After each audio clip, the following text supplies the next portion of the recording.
Irmãos e irmãs, um bom dia.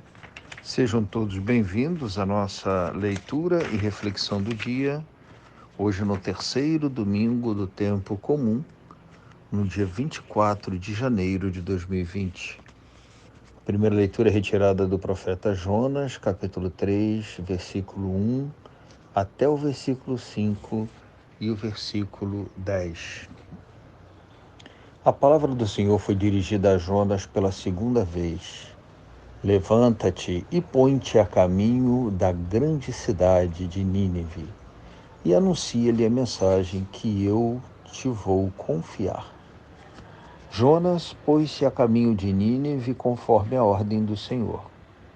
Ora, Nínive era uma cidade muito grande, eram necessários 3 dias para ser atravessada. Jonas entrou na cidade, percorrendo o caminho de um dia. Pregava ao povo, dizendo: ainda 40 dias e Nínive será destruída.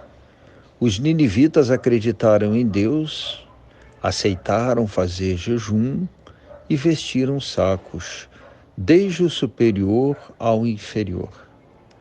Vendo Deus as suas obras de conversão e que os ninivitas se afastavam do mau caminho, compadeceu-se e suspendeu o mal que tinha ameaçado fazer-lhes, e não o fez.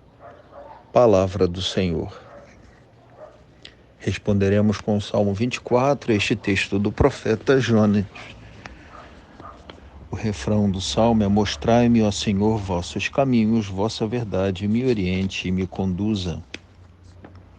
Mostrai-me, ó Senhor, vossos caminhos e fazei-me conhecer a vossa estrada. Vossa verdade me oriente e me conduza, porque sois o Deus da minha salvação. Recordai, Senhor meu Deus, vossa ternura e vossa compaixão, que são eternas. De mim lembrai-vos, porque sois misericórdia e sois bondade sem limites, ó Senhor. O Senhor é piedade e retidão e reconduz ao bom caminho os pecadores. Ele dirige os humildes na justiça e aos pobres ele ensina o seu caminho. A segunda leitura proposta para a reflexão de hoje é retirada da primeira carta de Paulo aos Coríntios, capítulo 7, versículos de 29 a 31. Eu digo, irmãos, o tempo está abreviado. Então, que doravante os que têm mulher vivam como se não tivessem mulher, e os que choram como se não chorassem, e os que estão alegres como se não estivessem alegres, e os que fazem compras como se não possuíssem coisa alguma, e os que usam do mundo como se dele não estivessem gozando. Pois a figura deste mundo passa. Palavra do Senhor. O evangelho proposto para a nossa reflexão de hoje é o de Marcos, capítulo 1, versículos de 14 a 20. Depois que João Batista foi preso, Jesus foi para a Galiléia pregando o evangelho de Deus e dizendo: o tempo se completou e o reino de Deus está próximo. Convertei-vos e crede no evangelho. E passando à beira do mar da Galiléia, Jesus viu Simão e André, seu irmão, que lançavam a rede ao mar, pois eram pescadores. Jesus lhes disse: segui-me, e eu farei de vós pescadores de homens. E eles, deixando tudo, imediatamente seguiram a Jesus.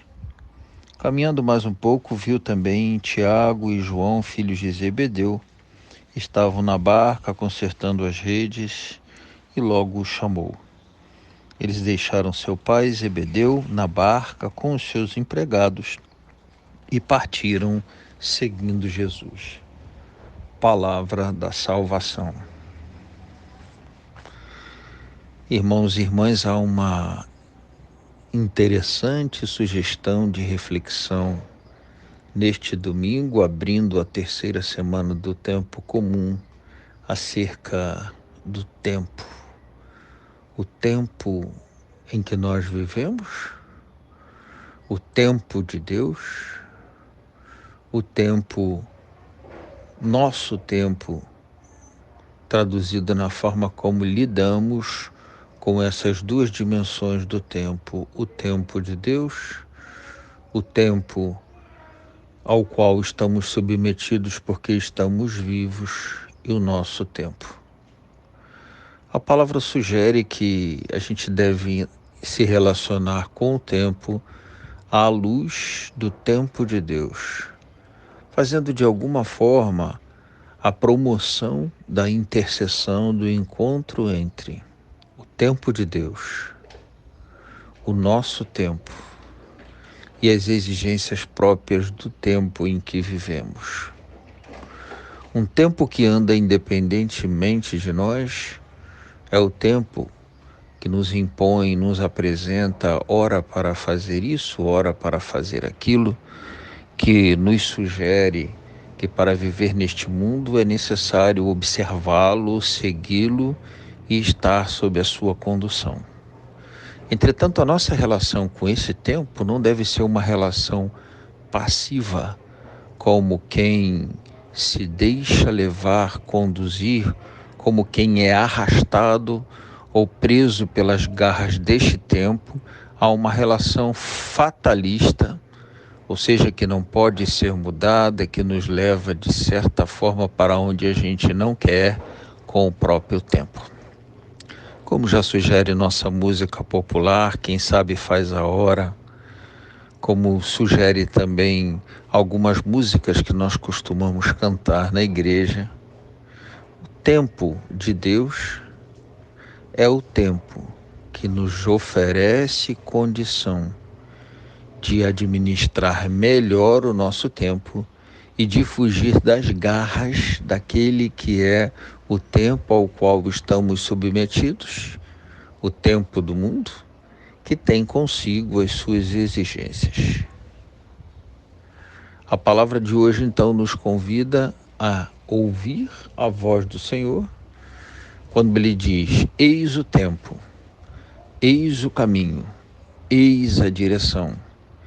Entender que atrás deste convite está um convite a abraçar e seguir, deixando-se tomar pela mão, o tempo que o Senhor nosso Deus nos sugere, ou seja, a aderir e abraçar o tempo de Deus e segui-lo, entendendo que este tempo é a melhor opção para o nosso tempo e que este tempo também nos ajuda a aproveitar ou a retirar do tempo cronos, do tempo do mundo, do tempo relacionado à maneira como o mundo se organiza e se estrutura, o que de melhor podemos tirar.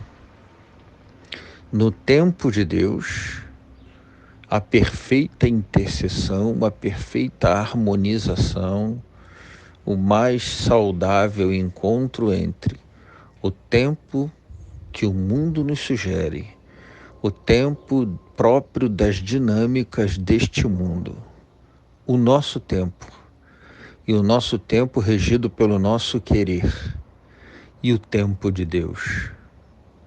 Assim está, por exemplo, na resistência de Jonas na primeira leitura, ao tempo de Deus que o empurrava, o conduzia para Nínive, e a resistência apresentada por Jonas, mas um excelente resultado final, quando Jonas foi a Nínive e anunciou que o tempo de Deus os convidava naquele tempo, naquele momento à conversão, embora do ponto de vista do tempo do mundo eles estivessem mais predispostos para a celebração, para a festa, para outros sentimentos, a população de Nínive, em sua completude, abraçou o tempo de Deus.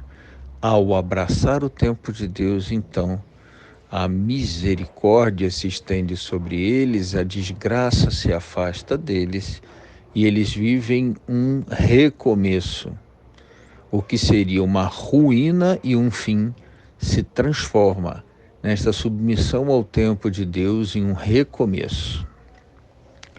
É o que acontece, por exemplo, Paulo na segunda leitura, na comunidade de Corinto, que pede que, não obstante os desejos e os propósitos ligados ao tempo deste mundo e ao tempo pessoal, né, aos desejos pessoais, aos projetos e planejamentos pessoais, Paulo abre o trecho que nós estamos lendo hoje dizendo que o tempo está próximo, que o tempo está aí. O tempo de Deus nos chama a uma outra forma de experiência da vida. E finalmente o texto de Paulo diz que tudo passa e só Deus permanece. Ou seja, o tempo e as exigências do tempo humano e as vontades que brotam em nós na relação deste tempo são passageiras. Só aquilo que nos é sugerido pelo tempo de Deus fica e permanece. E finalmente há o bonito testemunho dos primeiros discípulos pescadores, de acordo com o relato que nós ouvimos hoje de Marcos, que diverge do relato, por exemplo, ouvido e proclamado no Evangelho do domingo passado. A prontidão de André e Simão e depois a prontidão de Tiago e João, os filhos de Zebedeu, em deixar aquilo que ao longo da própria história deles, ou seja, numa gestão de tempo de muitos anos, eles entenderam que eram conquistas do tempo, entenderam que ali era o lugar e ali estava o lugar deles, com todas as conquistas que tiveram uma oportunidade de receber e de ter.